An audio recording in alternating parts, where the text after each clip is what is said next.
عمران خان صاحب سے وکلا نے ملاقات کی ہے اور باقی لوگ بھی ملے ہیں، ان کی فیملی کے لوگ بھی ملے ہیں جیل میں. تو عمران خان صاحب نے کہا کہ جامعہ حقانیہ اکورا کھٹک میں دھماکے کے نتیجے میں مولانا حامد الحق سمیت ساتھیوں کی افسوسناک شہادت کی میں پرزور مذمت کرتا ہوں. اللہ پاک شہداء کے درجات کو بلند کرے اور لواحقین کو صبر جمیل عطا فرمائے، آمین. پاکستان میں رجیم چینج کے بعد سے دہشت گردی کا ناسور مکمل طور پر بے قابو ہو چکا ہے. خیبر پختونخوا اور بلوچستان میں آئے روز دھماکے اور قیمتی جانوں کا ضیاع ہو رہا ہے. خیبر پختونخوا کی عوام نے دہشت گردی کے خلاف بہت زیادہ قربانیاں دی ہیں. گھر گھر جنازے اٹھائے گئے ہیں. ابھی امن قائم ہوئے کچھ عرصہ ہی ہوا تھا کہ ناقص پالیسیوں کی بدولت ایک مرتبہ پھر دہشت گردی کا جن بوتل سے باہر آ چکا ہے. پاکستان کی عوام اب کسی پرائی جنگ کا ایندھن بننے کو تیار نہیں ہے. اس حوالے سے خیبر پختونخوا میں حالیہ دنوں میں امن مارچ کا انعقاد ہوا، جس کی ہم بھرپور حمایت کرتے ہیں. جب عوام خود اپنے حقوق کے تحفظ کی جنگ لڑنا سیکھ لے گی، امن تب ہی ہمارا مقدر بنے گا.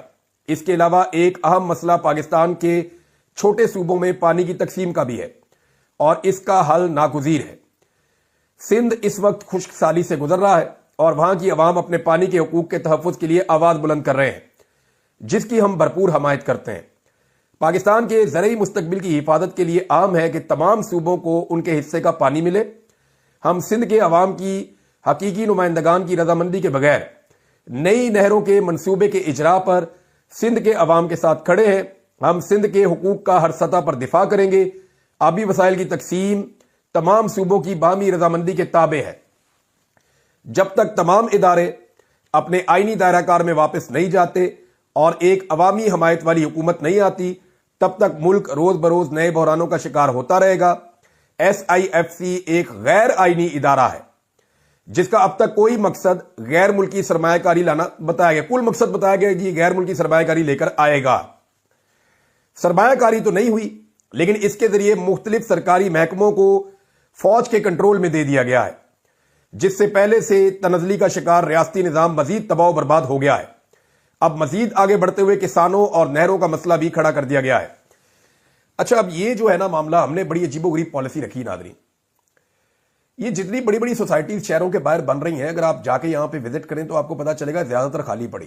لوگ یہاں پہ صرف پلاٹوں کا کاروبار کرتے ہیں. آپ موٹر وے پہ ٹریول کریں اسلام آباد سے لاہور کی طرف اور لاہور سے اسلام آباد کی طرف، یا آپ اسلام آباد سے آپ پشاور کی طرف بھی چلے جائیں، یا آپ لاہور سے ملتان کی طرف چلے جائیں، یا آپ لاہور سے قصور کی طرف چلے جائیں، یا آپ اسلام آباد سے مری کی طرف چلے جائیں، یا آپ اسلام آباد سے پنڈی کی طرف چلے جائیں، آپ جس طرف بھی موو کریں گے آپ کو ہر طرف سوسائٹیز نظر آئیں گی. ملتان میں بھی آپ کو بے شمار سوسائٹیز نظر آئیں گی، گجرانوالہ میں آپ کو نظر آئیں گی، GT روڈ پہ آپ کو نظر آئیں گی. ان میں سے جتنی بھی یہ سوسائٹیز بن رہی ہیں، ان میں 80% خالی پڑی ہوئی ہیں. یعنی چند سوسائٹیز کو نکال کے باقیوں کے اندر اتنی آبادی نہیں ہے. یہ خالی کیوں پڑی ہوئی؟ یعنی شہر کے اندر جو سوسائٹیز موجود ہیں وہ بھی ابھی تک خالی پڑی ہوئی ہیں، لیکن ایک کے بعد ایک نئی سوسائٹی کیوں بنائی گئی؟ یہ تمام زرخیز زمینیں تھیں، ان کے اوپر فصلیں لگتی تھیں، اور ان زرخیز زمینوں کے لیے پانی کا بندوبست بہت پرانا کئی دہائیوں سے موجود تھا اور ان زمینوں تک پانی جاتا بھی تھا.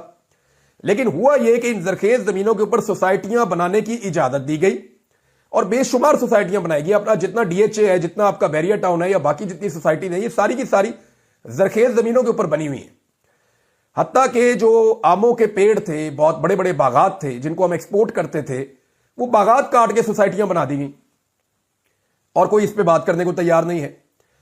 تو جو زرخیز زمینیں تھیں، جہاں پہ نہریں جاتی تھیں، جہاں پہ پانی جاتا تھا، جہاں پہ کھالے جاتے تھے، وہاں پہ سوسائٹیاں تیار کر دی گئیں ہر شہر کے ساتھ، اور عجیب و غریب طریقے سے کی گئی. وہاں پہ لوگوں نے بے شمار پیسہ بنایا، سیاستدانوں نے بہت پیسہ بنایا، بہت سارے مافیاز نے، لینڈ مافیاز نے، لینڈ گریبرز نے بہت پیسہ بنایا وہاں پہ.